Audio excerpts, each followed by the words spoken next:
There's a new corporate venture capital fund in town. The fund is none other than Sam Altman's OpenAI fund.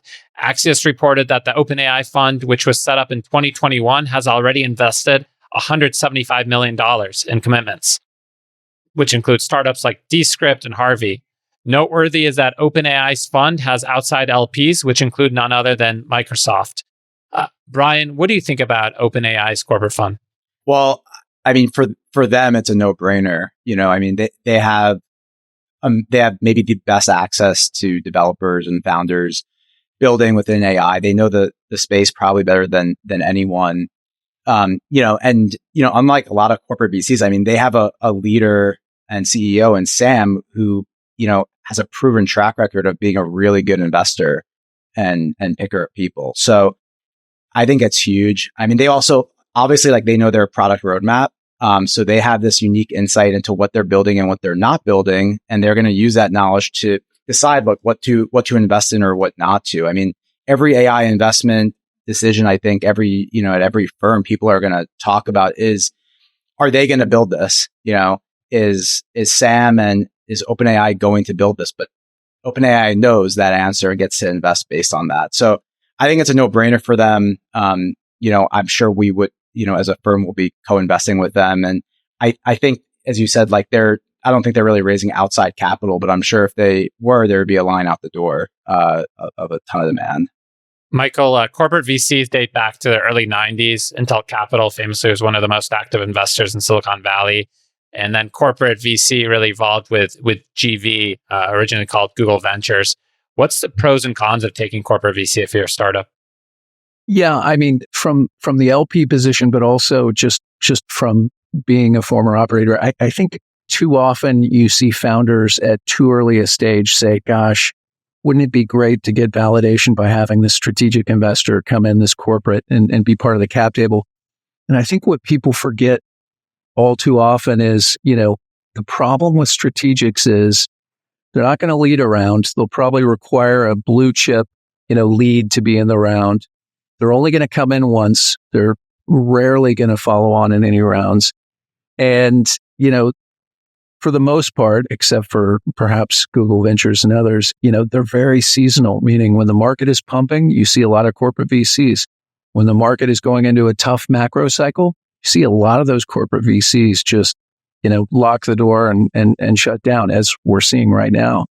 And so, there can be some challenging and awkward moments in board meetings when you have a big strategic. If I was right now in this AI space, I mean, me personally, and looking at the funds we invest in, I'd rather have founders, who are pirates, not people pleasers, meaning go out and scare the hell out of the OpenAIs. Don't go partner and take money from them, especially in a market where they're going to eat up a lot of little application companies along the way. So that's how I look at it. A lot of VCs get afraid that having a strategic scares away other potential acquirers. What are the pros, though, of taking corporate VC money? I mean, does it provide validation early on? It absolutely can.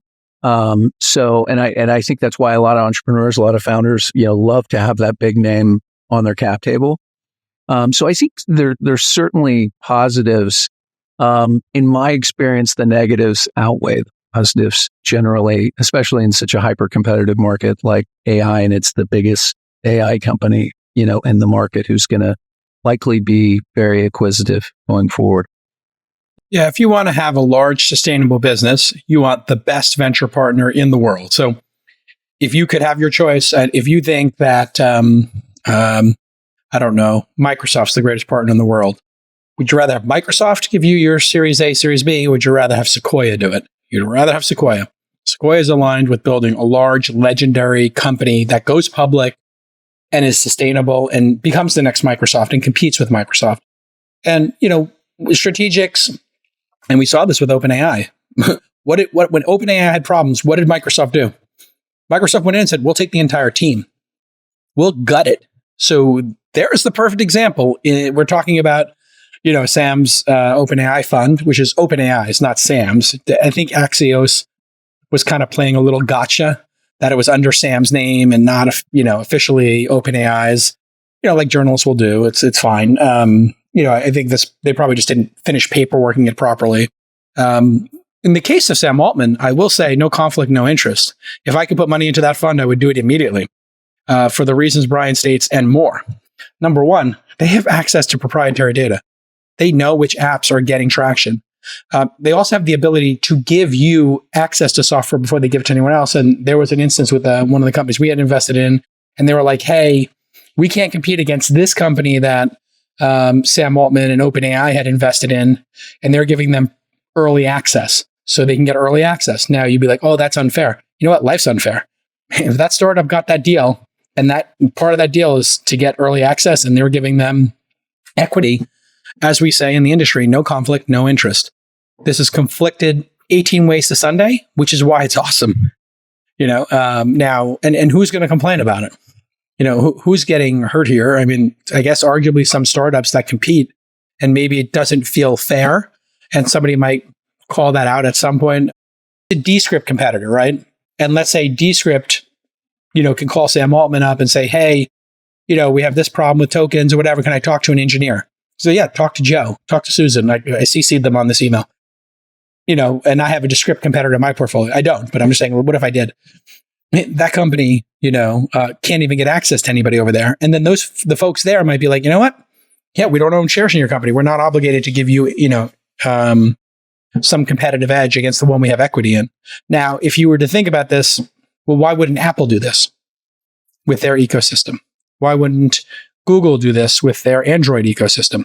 Well, the reason is they don't want to have this kind of problem. So OpenAI and ChatGPT are too small to have this unfair playing field issue. But as it grows, maybe it will become pronounced. And people will be like, imagine Apple was like, yeah, we're going to invest in Spotify, but not Tidal. We're going to invest in Uber, but not Lyft. We're going to invest in DoorDash, but not Instacart, right? And they started picking winners, and they own 10% of them. AOL did that back in the day as well. And NVIDIA is doing that now. So conflicts exist in our business. They can lead to great returns. They can also lead to, developers and people feeling, they can lead to a lot of bad feelings. So be careful.